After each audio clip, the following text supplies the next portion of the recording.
Good morning students, welcome to Aangan public school. आज हम standard 8 में हिंदी सब्जेक्ट पढ़ेंगे। स्टैंडर्ड 8 की हिंदी सब्जेक्ट में आज हमने जो भी यानी कि अब तक हमने कंटेंट में आपके टेक्स्ट बुक में सिलेबस के अकॉर्डिंग चैप्टर 1 to 7 कंप्लीट किए हैं।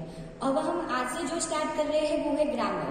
तो ग्रामर में आप लोगों को जो जो टॉपिक पढ़ने हैं वो है संज्ञा, विशेषण, भाववाचक संज्ञा और सर्वनाम। उसके बारे में आप लोगों को जानना है। तो सबसे पहले आज हम जो समझने वाले हैं वो है संज्ञा और उसके प्रकार। तो संज्ञा यानी नाम। तो नाम किसे कहते हैं उसके बारे में समझते हैं। तो सबसे पहले है संज्ञा और संज्ञा के प्रकार। तो संज्ञा किसे कहते हैं? तो किसी व्यक्ति, पशु, पक्षी, वस्तु, स्थान, जाति, गुण, भाव या अवस्था के नाम को संज्ञा कहते हैं। यानी कि वो कोई इंसान हो सकता है, वो कोई एनिमल्स हो सकता है, वो कोई बर्ड हो सकता है, कोई थिंग्स, कोई प्लेस या कोई जेंडर या कोई उसके जो क्वालिटीज है, कोई फीलिंग्स है, इन सबको या अवस्था यानी सिचुएशन, इन सबको क्या कहते हैं? संज्ञा कहते हैं। प्रत्येक व्यक्ति, प्राणी यानी कि पशु, पक्षी, वस्तु, स्थान, गुण, अवस्था, दशा और भाव का अपना अपना नाम होता है। यानी कि कोई इंसान है तो उसका नाम है, यानी कि रमेश है, राहुल है। यानी कि कोई महापुरुष है तो गांधी जी है, एपीजे अब्दुल कलाम है। यानी कि कोई जो भी इंसान है उसका कोई ना कोई नाम होता है। पशु पक्षी को भी हम कई बार जो हमारे पेट्स होते हैं उसे हम कोई भी नाम देते हैं। तो उसकी बात की गई। वस्तु, तो वस्तु का भी कोई नाम हो सकता है, यानी कि चेयर है, टेबल है, बुक है, पेंसिल है, इरेजर है, वो सारे नाम है उसके, इससे वो पहचानी जाती है। वस्तु पर वस्तु तो उसमें काफी सारी आती है। स्थान, तो स्थान है तो उसका भी नाम है, जैसे कि अहमदाबाद है, साबरमती रिवर है, या तो कोई प्लेस है यानी कि माउंटेन है, तो खास करके जो हिमालय पर्वत है, तो ये सारे जो उसके नाम है। फिर है गुण, तो कुछ में अच्छा और बुरा, यानी कि इसमें ईमानदारी का गुण है तो ये बुरा इंसान है, तो ये सारे गुण है। फिर है अवस्था, तो कोई भी अवस्था हो, कोई भी स्थिति हो, यानी कि बचपन हो, बुढ़ापा हो, जवानी हो, ये सारी अवस्थाएं है। और दशा, तो दशा किसे कहते हैं? तो वही कि इसकी अच्छी कंडीशन है या बुरी कंडीशन। और भाव, भाव यानी कि प्यार, हंसी, खुशी, नफरत, फिर जो हम रोते हैं यानी कि दुखी होते हैं, ये सारे जो हमारे मन के भाव है, डरना, ये का अपना अपना नाम होता है। यानी कि इसका भी एक नाम है भाव का, कि अलग अलग फीलिंग्स होती है। इस नाम को संज्ञा कहते हैं। अब आप लोग देख सकते हैं कि संज्ञा के मैंने जो आप लोगों को डायग्राम बना के दिया है कि संज्ञा के प्रकार। तो संज्ञा के कितने टोटल 5 टाइप्स, यानी कि there are 5 types of noun. कितने हैं? तो व्यक्तिवाचक संज्ञा, जातिवाचक संज्ञा, समूहवाचक संज्ञा, द्रव्यवाचक संज्ञा और भाववाचक, यानी कि 5 संज्ञाएं हैं। तो सबसे पहले आती है व्यक्तिवाचक संज्ञा, यानी कि आप लोगों को ये 5 है जो संज्ञा है वो पढ़नी है। ध्यान रख के पढ़ोगे, बहुत इजी है, तुरंत ही याद रह जाएगी। तो आप लोगों को जब आगे जाके कोई ग्रामर में हो तो आप लोगों को कोई प्रॉब्लम नहीं आएगी। अभी से आप लोगों का बेस है वो अभी से क्लियर हो जाएगा। तो व्यक्तिवाचक संज्ञा, सबसे पहले हम उसे समझते हैं और इसमें क्या कहा गया है वो देखते हैं। व्यक्तिवाचक संज्ञा, तो जो संज्ञा किसी खास विशेष व्यक्ति, प्राणी या स्थान को सूचित करती है उस संज्ञा को व्यक्तिवाचक संज्ञा कहते हैं। व्यक्तिवाचक संज्ञा में किसी विशेष व्यक्ति, देश, देखो अब इसमें क्या क्या आ सकता है। तो व्यक्तिवाचक संज्ञा में किसी विशेष व्यक्ति, देश, प्राणी, नदी या पहाड़ जैसे नाम आते हैं। ऐसी संज्ञाओं को व्यक्तिवाचक संज्ञा कहते हैं। यानी कि कोई भी हो, या इंसान हो या पशु पक्षी हो या कोई भी हो, उसे एक नाम होता है उसका। जैसे कि कोई इंसान है तो उसका नाम है, लड़का है तो भी उसका नाम है, लड़की है तो भी उसका नाम है, तो उसे व्यक्तिवाचक संज्ञा कहते हैं। प्लेस दी गई है तो उसका भी नाम दिया गया होगा। तो प्राणी है तो भी उसका नाम दिया गया होगा। जैसे देखो भीमराव इंग्लैंड चले गए, तो भीमराव है वो एक इंसान का नाम है और इंग्लैंड है वो प्लेस का नाम है। तो दोनों क्या हुए इसमें? व्यक्तिवाचक, यानी कि दोनों के नाम है, प्लेस का भी नाम है और इंसान का भी नाम है। तो इसमें भीमराव व्यक्ति का नाम है और इंग्लैंड स्थान का नाम है। नेक्स्ट है नर्मदा अमरकंटक से निकलती है। नर्मदा क्या है? रिवर का नाम है।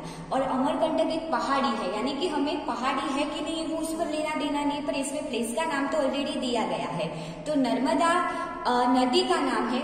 और उस दूसरी जो हमें व्यक्तिवाचक संज्ञा मिली वो है अमरकंटक, जो पहाड़ी का नाम है। गंगा पवित्र नदी है, तो गंगा को पवित्र नदी बताया गया है। तो गंगा जो नाम है, नदी का नाम है, तो गंगा नदी का नाम है, इसीलिए व्यक्तिवाचक संज्ञा हुई। यानी कि कोई भी चीज का नाम दिया हो, उसके बारे में क्लैरिफाई किया गया हो, तो वो सारी क्या हो सकती है? व्यक्तिवाचक संज्ञाएं हो सकती है। नेक्स्ट एग्जाम्पल अहमदाबाद बड़ा शहर है, तो अहमदाबाद है तो वो क्या है कि एक शहर का नाम है, तो उसके बारे में शहर का नाम दिया ही गया है तो आएगा अहमदाबाद शहर का नाम, इसीलिए वो क्या हुई, व्यक्तिवाचक संज्ञा हुई। डॉक्टर अब्दुल कलाम महान वैज्ञानिक थे और वैज्ञानिक है और उसमें भी किसके बारे में बात की गई, स्पेशली डॉक्टर अब्दुल कलाम के बारे में, यानी वैज्ञानिक का नाम दिया गया है। तो अब्दुल कलाम इंसान का और विशेष व्यक्ति का नाम है, इसीलिए क्या हो गया, व्यक्तिवाचक संज्ञा हो गई। दूसरी है जातिवाचक संज्ञा। अब जातिवाचक संज्ञा में क्या है कि सिर्फ बताया गया है, कोई नाम प्रॉपर दिया नहीं गया है, यानी कि जो भी चीजें है, यानी कि इंसान हो, पशु पक्षी हो, स्थान हो आदि के बारे में बताया तो गया है पर उसका कोई प्रॉपर नाम नहीं दिया है, तो वो जातिवाचक संज्ञा में आ जाती है। तो देखते हैं, जो संज्ञा किसी खास व्यक्ति, प्राणी, वस्तु या स्थान को सूचित नहीं करती, देखो पूरी जाति को सूचित करती है, उस संज्ञा को जातिवाचक संज्ञा कहते हैं। अब देखो इसमें दिया गया है, लोग नदी को माता मानते हैं। पहले तो हमने देखा कि नदी का नाम दिया गया था, पर इसमें तो नदी का नाम नहीं दिया गया, तो वो जातिवाचक संज्ञा में आ जाती है। जो नदी का प्रॉपर नाम दिया गया होता तो हम किस में ले लेते, उसे व्यक्तिवाचक संज्ञा में ले लेते। तो देखते हैं, इसमें नदी तथा माता का नाम नहीं दिया गया है, इसमें भारत की सारी नदी की बात की गई है, माता का कोई नाम नहीं दिया है, इसीलिए सारी माता की बात की गई है। नेक्स्ट देखते हैं, गांव के पास एक ही संत रहता है, गांव का कोई नाम नहीं और संत का भी कोई नाम नहीं है, तो गांव और संत दोनों क्या मिले हमें, जो जातिवाचक संज्ञा है वो मिले। तो इसमें गांव की और संत की बात की गई है, गांव और संत के नाम का उल्लेख नहीं किया गया है, गांव और संत की पूरी जाति यानी वर्ग का उल्लेख किया गया है, यानी कि उसमें सारे गांव, कोई भी गांव की बात हो सकती है या कोई भी संत की बात हो सकती है, प्रॉपर नाम नहीं दिया है इसकी, इसीलिए। आगे देखते हैं, बच्चे खेल रहे हैं, बच्चे खेल रहे हैं, कोई बच्चे का नाम नहीं दिया है कि ये बच्चा खेल रहा है या वो बच्चा खेल रहा है, तो इसमें कोई एक बच्चे का उल्लेख नहीं किया है, इसीलिए बच्चा क्या है, जातिवाचक संज्ञा हुई। बच्चे के पूरे वर्ग की बात की गई, यानी कि इसमें कोई भी बच्चा आ सकता है, सारे बच्चे भी आ सकते हैं। किसान खेत में काम करता है, किसान का नाम नहीं दिया है, यानी कि हर एक किसान खेत में ही काम करता है, हमें पता है, तो पूरे सारे किसानों की बात की गई है, तो किसान क्या है, जातिवाचक संज्ञा है, तो कोई एक किसान की बात न करके किसान की जाति का उल्लेख किया है। आगे है, पर्वत बहुत ऊंचा है। अब पर्वत है तो पर्वत का नाम तो नहीं दिया है कि हिमालय पर्वत है या गिरनार पर्वत है कि माउंट एवरेस्ट पर्वत है, कोई भी पर्वत हो सकता है कि सारे पर्वत ऊंचे ही होते हैं। तो इसमें जो पर्वत है वो क्या है कि जातिवाचक संज्ञा है, इसमें कोई खास पर्वत के नाम का उल्लेख नहीं किया गया है, सारे पर्वतों की बात की गई है।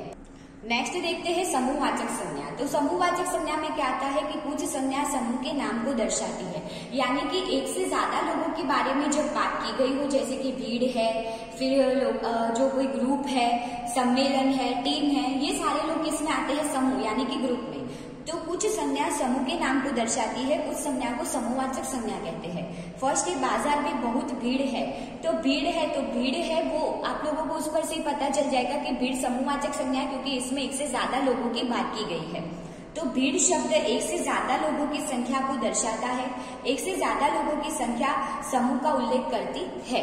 सम्मेलन बहुत सफल हुआ। सम्मेलन यानी कि जब कोई सारे इंसान यानी कि एक से ज्यादा इंसान इकट्ठे होते हैं और किसी के बारे में बातचीत होती है, कोई एक टॉपिक के लेके या तो 2-3 टॉपिक को लेके बात होती है, उस पर लेक्चर होता है, तो उसे सम्मेलन कहते हैं। तो सम्मेलन में एक से ज्यादा लोग होते हैं, तो वो भी क्या हुआ, समूहवाचक हुआ, यानी कि ग्रुप में, यानी कि लोगों का ग्रुप तो होता ही इसमें, तो सम्मेलन है वो समूहवाचक संज्ञा हुई।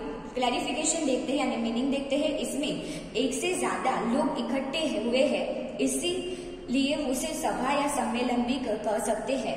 नेक्स्ट है, यह भारतीय क्रिकेट टीम है, तो टीम की बात की गई है, तो टीम में क्या होगा, आप लोगों को पता है कि एक से ज्यादा खिलाड़ी होते हैं, तो वो क्या हुआ कि खिलाड़ी का ग्रुप हुआ, प्लेयर्स का ग्रुप हुआ। तो टीम है वो जो समूहवाचक संज्ञा है, तो एक से ज्यादा खिलाड़ी मिलकर टीम बनती है। नेक्स्ट है द्रव्यवाचक संज्ञा। तो द्रव्यवाचक संज्ञा में खाने पीने की चीज से लेके जो और पहनने के ऑर्नामेंट्स है, कपड़े है, फिर जो क्या है कि जो हमारी एलिमेंट्स है, यानी कि गोल्ड है, सिल्वर है, प्लेटिनियम है, कॉपर है, ये सारी जो बातें हैं खाने पीने की चीजें से लेकर सब, ये इसमें द्रव्यवाचक में आती है। तो जो संज्ञा खाने पीने की वस्तुओं और धातु यानी कि एलिमेंट्स के नाम सूचित करती है, उस संज्ञा को द्रव्यवाचक संज्ञा कहते हैं।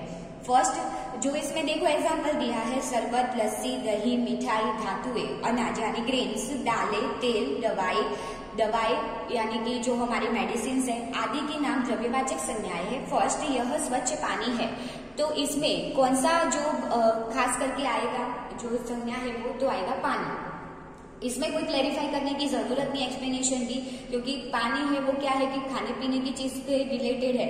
गेहूं और चावल उत्तम अन्न है, तो खाने पीने की कौन सी चीज आई इसमें, गेहूं और चावल, तो दोनों क्या हुई, द्रव्यवाचक संज्ञा हुई। लड़का दूध पीता है, तो लड़का दूध है, तो दूध क्या है, खाने पीने की चीज में से एक हुई, तो दूध है वो क्या आएगा, जो है वो द्रव्यवाचक संज्ञा आएगा। सोना चांदी कीमती धातुएं है, तो सोना और चांदी दोनों क्या है, एक एलिमेंट्स है, और ऑर्नामेंट्स में भी आ सकता है, तो वो दोनों क्या हुई, द्रव्यवाचक संज्ञा हुई। बच्चों को चॉकलेट अच्छी लगती है, तो इसमें से खाने की चीज कौन सी निकली, तो चॉकलेट, तो चॉकलेट क्या हुई, द्रव्यवाचक संज्ञा। लास्ट संज्ञा है भाववाचक संज्ञा, तो यह संज्ञा मन के भाव, विचार, इच्छाएं आदि सूचित करती है। गुण, स्थिति या अवस्था को सूचित करने वाले शब्दों को भी भाववाचक संज्ञा कहते हैं। यानी कि वो हमारे मन के भाव है, हमारे विचार है, हमारी जो इच्छाएं है, वो सारी जो बातें जो बताती है उसे क्या कहते हैं, भाववाचक संज्ञा कहते हैं। भाववाचक संज्ञाओं के उदाहरण, इसमें कौन कौन सी बातें आ सकती है, कौन कौन से टॉपिक आ सकते हैं, तो सबसे पहले भाव, तो हंसी, खुशी, सुख, दुख, प्यार, नफरत, आशा, आश्चर्य, बलिदान आदि। गुण में कौन से आते हैं, क्वालिटीज में, तो वीरता है, सच्चाई है, मेहनत है, हिम्मत है, निर्भयता है, मिठास, कड़वापन आदि। स्थिति, सिचुएशन कौन सी है इंसान की, तो अमीरी है, गरीबी है, स्वास्थ्य यानी कि अच्छा है या बीमार है, थकावट है, चिंता है, बीमारी आदि। अवस्था, तो अवस्था में सिचुएशन में भी क्या आ सकता है, बचपन है यानी कि जो हम छोटे उसकी बात है, जवानी है, बुढ़ापा है, ये सारी हमारे जो एज के अकॉर्डिंग बात की गई है। उसके अलावा कौन कौन से आ सकते हैं, हवा, ठंडी, गर्मी, पढ़ाई, लिखावट, कमाई, रोशनी, महंगाई भी भाववाचक संज्ञाएं है। अब हम उसके एग्जाम्पल समझते हैं तो क्लियर हो जाए। तो है जीवन सुख दुख की कहानी है, तो सुख और दुख दोनों क्या है, एक मन के भाव है हमारे, तो आएगा सुख दुख है वो क्या आएगा, भाववाचक संज्ञा आएगी। हिमालय की चढ़ाई कठिन है, तो इसमें क्या दिया गया है, हमें तो भाववाचक संज्ञाएं ढूंढनी है, तो हिमालय की चढ़ाई कठिन है, तो कठिन यानी कि एक क्या बात की गई है कि हमारे अंदर की जो भी भाव है या तो क्या कोई गुण है उसकी बात की गई है, तो कठिन है वो भाववाचक संज्ञा है। मेरे दादाजी स्वस्थ है, तो उसकी अवस्था कैसी है, दादाजी की अच्छी है, तो स्वस्थ है, तो स्वस्थ क्या आएगी, भाववाचक संज्ञा आएगी। बच्चे पढ़ाई कर रहे हैं, जो बच्चे कोई काम ही कर रहे हैं, तो कौन सा काम कर रहे हैं, पढ़ाई की भाववाचक संज्ञा आएगी। हमें मेहनत करनी चाहिए, तो मेहनत एक क्वालिटी से गुण है, तो मेहनत क्या आएगी, भाववाचक संज्ञा आएगी। देश में शांति होनी चाहिए, तो शांति भी एक भाव का ही है कि हम सोचते हैं कि शांति होनी चाहिए कि नहीं होनी चाहिए, तो हमारा एक विचार हुआ, तो वो क्या है, भाववाचक संज्ञा है। अब इसकी एक्सरसाइज समझते हैं। संज्ञा ढूंढकर उसका प्रकार लिखे। फर्स्ट, शिल्पा ने 4 पौधे लगाए। अब इसमें से कौन सा निकलेगा, तो पहले देखेंगे कि कोई इंसान का नाम है इसमें, तो हाँ है, तो शिल्पा ही इंसान का नाम है, तो ये संज्ञा का प्रकार होगा व्यक्तिवाचक संज्ञा। सेकंड है, यहाँ शहर के लोग आते हैं, तो दूसरा तो कोई नहीं आएगा, जो शहर है वो आ सकता है, तो शहर है वो क्या है, जातिवाचक संज्ञा है। लोग भी आ सकते हैं, पर लोगों में लोग आ सकते हैं, पर कौन है वो नहीं बताया, वरना समूहवाचक संज्ञा में भी हम इसे ले लेते, पर शहर का क्लैरिफिकेशन दिया ही है हमें कि शहर के बारे में बताया गया है, नाम नहीं दिया, इसीलिए उसे जातिवाचक संज्ञा के में रखा जाएगा। आगे देखते हैं। बच्चों की टोली होली खेलने निकली। बच्चों की टोली, तो टोली है यानी कि किसकी टोली की बात की, बच्चों की, यानी कि एक से ज्यादा बच्चे होंगे तो ही उसकी टोली है, तो क्या आएगा, समूहवाचक संज्ञा। माँ चांदी की मूर्ति लाई, तो चांदी है उसके नीचे हमें अंडरलाइन दी गई है, तो चांदी है वो किस में आएगा, एक एलिमेंट से ऑर्नामेंट्स हो सकता है, तो वो किस में आएगा, द्रव्यवाचक संज्ञा में। हमें सबके साथ विनम्रता से रहना चाहिए। विनम्रता यानी शांति से रहना चाहिए, तो शांति क्या हुआ, मन का भाव हुआ, तो वो क्या आएगा, भाववाचक संज्ञा। गुलाब का फूल सुंदर है, तो 2 इसमें संज्ञा मिल सकती है, गुलाब और फूल सुंदर। तो गुलाब क्या है, फूल का नाम है, इसीलिए हमें फूल के नाम का नाम बताया गया है, तो गुलाब है वो किस में आएगा, व्यक्तिवाचक संज्ञा, क्योंकि उसका नाम हमें ऑलरेडी दिया गया है। और सुंदर, तो सुंदर क्या है कि कोई अच्छा भाव बताया गया है, कोई क्वालिटीज है ये गुलाब की, तो आएगा भाववाचक संज्ञा। कुत्ता वफादार था, कुत्ता, कुत्ते के बारे में नाम नहीं दिया गया है, सिर्फ कुत्ते के बारे में समझाया गया है, यानी कि सिर्फ बोला गया है। तो कौन सा कुत्ता है वो तो नहीं पता है, इसीलिए नाम नहीं है, इसीलिए लिखेंगे कुत्ता है, वो जातिवाचक संज्ञा होगी। वफादार उसकी क्वालिटीज है, तो उसको किस में रखेंगे, वफादार को भाववाचक संज्ञा में। नेक्स्ट है कश्मीर सुंदर प्रदेश है, तो कश्मीर प्रदेश का नाम है और कैसा है, सुंदर है, तो उसकी क्वालिटीज उसके साथ दी गई है, नाम भी दिया है, तो कश्मीर आएगा व्यक्तिवाचक संज्ञा और सुंदर आएगा भाववाचक संज्ञा।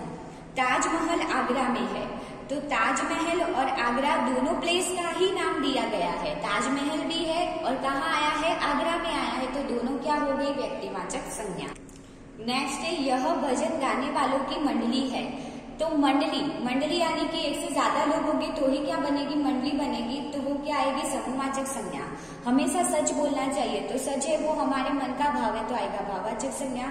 हम शहर में रहते हैं, तो शहर है, कौन सा शहर में रहते हैं वो नाम नहीं दिया, तो किस में रखेंगे, जातिवाचक संज्ञा। तो स्टूडेंट ये था आपका ग्रामर का टॉपिक संज्ञा, जिसके बारे में आप लोगों ने समझा। ये जो टॉपिक है फिर से आप लोगों को ना पता चले तो आप वीडियो से सब समझ सकते हो, या आप पीडीएफ में से भी समझ सकते हो। तो आप लोगों को ये वाला टॉपिक है वो बुक में लिखना है और समझना है, एक बार पढ़ना है। Thank you.